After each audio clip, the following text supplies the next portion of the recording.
Buckley Wayne wants to know, what was your first guitar? Okay, this is something I need your help with out there. I need you folks to do a little internet research, because my first guitar, the first guitar I learned on was my brother's old Epiphone acoustic, right? But then my mom, when I was probably like 11 or something, bought me a Tahaney Explorer shape.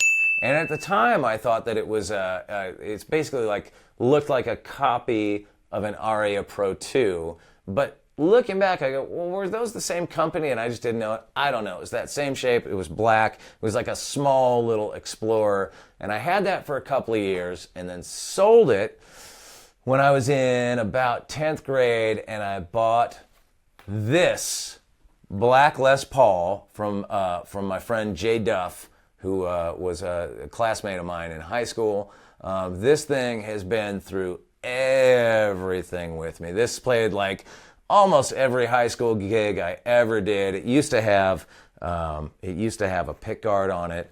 The pickups I swapped out a million times. It didn't say shifty up there like it does now, and it didn't have any of this wear and tear. And I wore all that paint off the neck myself.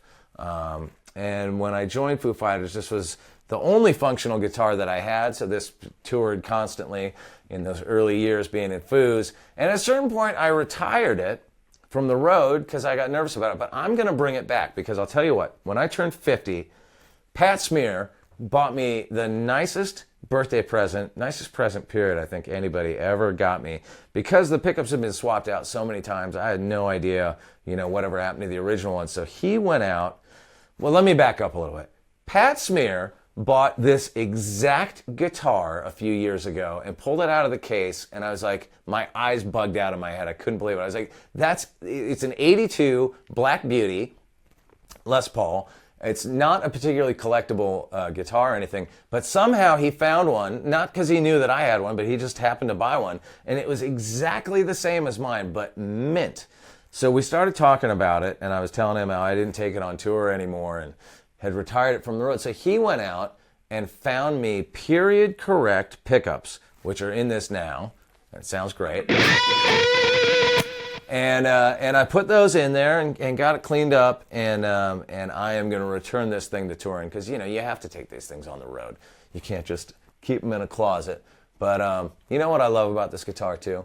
Why didn't this catch on? Look at that. Look at that. You pop that thing right out. Here, that's out of focus. But you pop that thing out, and it's a built-in string winder. That's like the best guitar invention that never took off. Love it.